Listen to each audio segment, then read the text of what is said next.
प्रणाम सभी को। आइए आज गीता की अध्याय 18 और श्लोक 51, 52 और 53 ये तीनों साथ में है। यहाँ से शुरू करते हैं। संबंध ज्ञान की परानिष्ठा प्राप्त करने के लिए किस साधन सामग्री की आवश्यकता है उसको आगे के 3 श्लोकों में बताते हैं। श्लोक 51 बुद्धया विशुद्धया युक्तो धृत्यात्मनं नियम्य च शब्दादीन् विषयान् त्यक्त्वा राग द्वेषो व्युदस्य च। और श्लोक 52 विवक्त सेवी लघ्वाशी यत वाक्य मानस ध्यान योग परो नित्य वैराग्य समुपाश्रित। और श्लोक 53 अहंकार बल दर्प काम क्रोध परिग्रहम विमुच्य निर्मम शांतो ब्रह्म भूयाय कल्पते।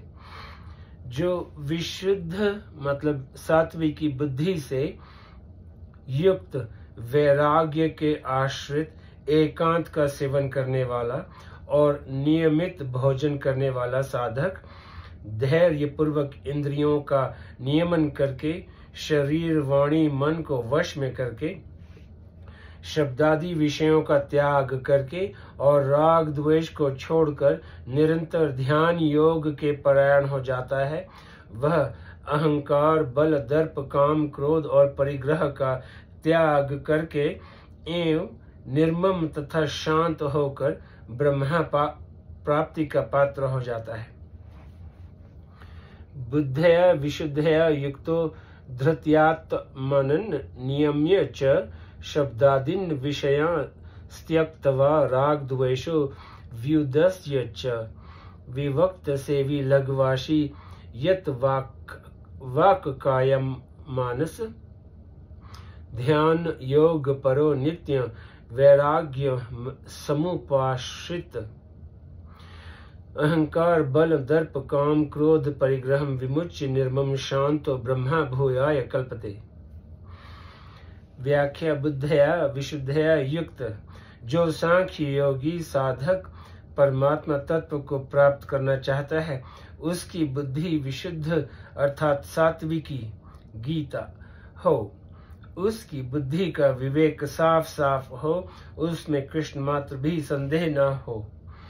इस सांख्य योग के प्रकरण में सबसे पहले बुद्धि का नाम आया है। इसका तात्पर्य है कि सांख्य योगी के लिए जिस विवेक की आवश्यकता है वह विवेक बुद्धि में ही प्रकट होता है। उस विवेक से वह जड़ता का त्याग करता है। वैराग्य समुपाश्रित जैसे संसारी लोग राग पूर्वक वस्तु व्यक्ति आदि के आश्रित रहते हैं, उनको अपना आश्रय सहारा मानते हैं, ऐसे ही सांख्य योग का साधक वैराग्य के आश्रित रहता है, अर्थात जन समुदाय स्थान आदि से उसकी स्वाभाविक ही निर्लिप्तता बनी रहती है। लौकिक और परलौकिक संपूर्ण भोगों से उसका दृढ़ वैराग्य होता है।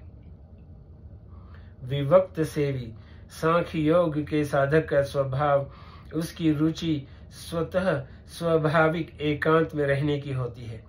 एकांत सेवन की रुचि होनी तो बढ़िया है, पर उसका आग्रह नहीं होना चाहिए, अर्थात एकांत न मिलने पर मन में विक्षेप हलचल नहीं होनी चाहिए। आग्रह न होने से रुचि होने पर भी एकांत न मिले, प्रत्युत समुदाय मिले, खूब हल्ला गुल्ला हो तो भी साधक उकताएगा नहीं, अर्थात सिद्धि असिद्धि में सम रहेगा। परंतु आग्रह होगा तो वह उकता जाएगा, उससे समुदाय सहा नहीं जाएगा। अतः साधक का स्वभाव तो एकांत में रहने का ही होना चाहिए, पर एकांत न मिले तो उसके अंतःकरण में हलचल नहीं होनी चाहिए, कारण कि हलचल होने से अंतःकरण में संसार की महत्ता आती है और संसार की महत्ता आने पर हलचल होती है, जो कि ध्यान योग में बाधक है। एकांत में रहने से साधन अधिक होगा, मन भगवान में अच्छी तरह लगेगा, अंतःकरण निर्मल बनेगा। इन बातों को लेकर मन में जो प्रसन्नता होती है वह साधन में सहायक होती है। परंतु एकांत में हल्ला गुल्ला करने वाला कोई नहीं होगा, अतः वहाँ नींद अच्छी आएगी। वहाँ किसी भी प्रकार से बैठ जाएं तो कोई देखने वाला नहीं होगा। वहाँ सब प्रकार से आराम रहेगा। एकांत में रहने से लोग भी ज्यादा मान बढ़ाए आदर करेंगे। इन बातों को लेकर मन में जो प्रसन्नता होती है वह साधन में बाधक होती है, क्योंकि यह सब भोग है। साधक को इन सुख सुविधाओं में फंसना नहीं चाहिए, प्रत्युत इनसे सदा सावधान रहना चाहिए। लघुवाशी साधक का स्वभाव स्वल्प अर्थात नियमित और सात्विक भोजन करने का हो। भोजन के विषय में हित, मित और मेध्य ये 3 बातें बताई गई हैं। हित का तात्पर्य है भोजन शरीर के अनुकूल हो। मित का तात्पर्य है भोजन न तो अधिक करे और न कम करे, प्रत्युत जितने भोजन से शरीर निर्वाह हो जाए उतना भोजन करे। गीता भोजन से शरीर पुष्ट हो जाएगा ऐसे भाव से भोजन न करे, प्रत्युत केवल औषध की तरह क्षुधा निवृत्ति के लिए ही भोजन करे, जिससे साधन में विघ्न न पड़े। मेध्य का तात्पर्य है भोजन पवित्र हो। धृत्यात्मानं नियम्य च सांसारिक कितने ही प्रलोभन सामने आने पर भी बुद्धि को अपने ध्येय परमात्मा तत्व से विचलित न होने देना। ऐसी दृढ़ सात्विकी धृति गीता के द्वारा इंद्रियों का नियमन करे, अर्थात उनको मर्यादा में रखें। 8 पहर यह जागृति रहे कि इंद्रियों के द्वारा साधन के विरुद्ध कोई भी चेष्टा न हो। यत वाकाय मानस शरीर, इन वाणी और मन को संयत मतलब वश में करना भी साधक के लिए बहुत जरूरी है।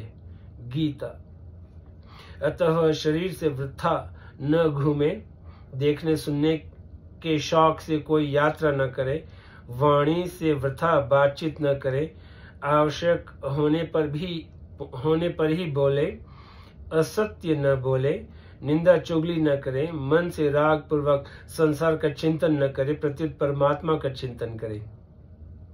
शब्दादीन विषयां त्यक्त्वा ध्यान के समय बाहर के जितने संबंध हैं जो कि विषय रूप से आते हैं, जिनसे संयोग जन्य सुख होता है, उन शब्द, स्पर्श, रूप, रस और गंध 5 विषयों का रूप स्वरूप से ही त्याग कर देना चाहिए। कारण कि विषयों का राग पूर्वक सेवन करने वाला ध्यान योग का साधन नहीं कर सकता। अगर विषयों का राग पूर्वक सेवन करेगा तो ध्यान में वृत्तियां बहिर्मुख होने से नहीं लगेंगी और विषयों का चिंतन होगा।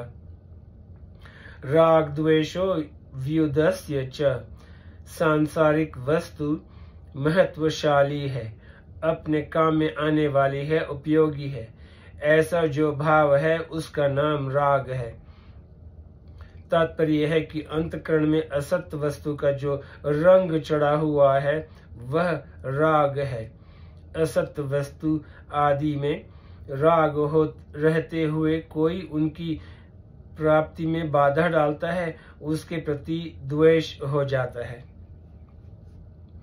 असत्य संसार के किसी अंश में राग हो जाए तो दूसरे अंश में द्वेष हो जाता है। यह नियम है।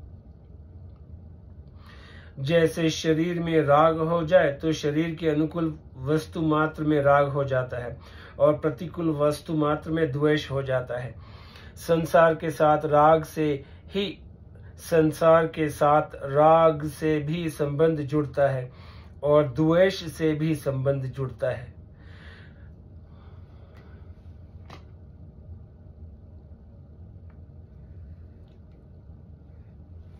राग वाली बात का भी चिंतन होता है और द्वेष वाली बात का भी चिंतन होता है। इसीलिए साधक न राग करे न द्वेष करे। ध्यान योग परो नित्यम। साधक नित्य ही ध्यान योग के परायण रहे, अर्थात ध्यान के सिवाय दूसरा कोई साधन न करे। ध्यान के समय जो ध्यान करे ही व्यवहार के समय अर्थात चलते फिरते खाते पीते काम धंधा करते समय भी यह ध्यान या भाव बना रहे कि वास्तव में एक परमात्मा के सिवाय संसार की स्वतंत्र सत्ता है ही नहीं। गीता। अहंकार, बल, दर्प से लेके विमुच्य तक। अहंकार, बल, दर्प, काम, क्रोध, परिग्रह, विमुच्य। गुणों को लेकर अपने में जो एक विशेषता दिखती है उसे अहंकार कहते हैं। जबरदस्ती करके विशेषता से मनमानी करने का जो आग्रह हट होता है उसे बल कहते हैं। जमीन, जायदाद आदि ब्रह्म चीजों की विशेषता को लेकर जो घमंड होता है उसे दर्प कहते हैं। भोग पदार्थ तथा अनुकूल परिस्थिति मिल जाए, इस इच्छा का नाम काम है। अपने स्वार्थ और अभिमान में ठेस लगने पर दूसरों का अनिष्ट करने के लिए जो जलनात्मक वृत्ति पैदा हो जाती है उसको क्रोध कहते हैं। भोग बुद्धि से सुख, आराम बुद्धि से चीजों का जो संग्रह किया जाता है उसे परिग्रह कहते हैं। ब्रह्मचारी, वानप्रस्थ और सन्यासी, इन सब के लिए तो स्वरूप से ही परिग्रह मतलब संग्रह का त्याग है। अगर गृहस्थ में भी कोई सुख बुद्धि से संग्रह न करे, केवल दूसरों की सेवा हित के लिए ही संग्रह करे, तो वह भी परिग्रह नहीं है। साधक उपयुक्त अहंकार, बल, दर्प, काम, क्रोध और परिग्रह इन सब का त्याग कर देता है। निर्मम, अपने पास निर्वाह मात्र की जो वस्तुएं हैं और कर्म करने के शरीर, इंद्रियां आदि जो साधन हैं उनमें ममता और अपनापन न हो। केवल सांसारिक व्यवहार के लिए वस्तुओं में अपनापन करना दोष नहीं है, प्रत्युत उनको सदा के लिए अपना मान लेना दोषी है। अपना शरीर, वस्तु आदि जो हमें प्रिय लगते हैं उनके बने रहने की इच्छा न होना निर्मम होना है।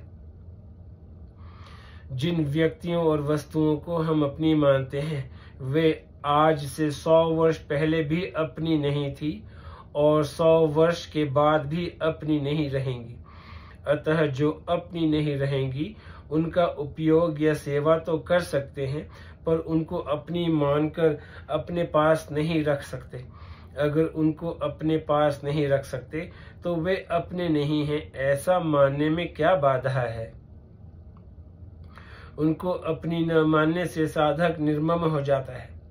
शांत, असत्य संसार के साथ संबंध रखने से ही अंतःकरण में अशांति, हलचल आदि पैदा होते हैं। जड़ता से सर्वथा संबंध विच्छेद होने पर अशांति कभी पास में आती ही नहीं। फिर राग द्वेष न रहने से साधक हरदम शांत रहता है। ब्रह्मा भूयाय कल्पते, ममता रहित और शांत मनुष्य सांख्य योग का साधक परमात्मा प्राप्ति का अधिकारी बन जाता है। अर्थात असत्य का सर्वथा संबंध छूटते ही उसमें ब्रह्मा प्राप्ति की योग्यता, सामर्थ्य आ जाती है। कारण कि जब तक असत्य पदार्थों के साथ संबंध बना रहता है तब तक परमात्मा प्राप्ति की सामर्थ्य नहीं आती।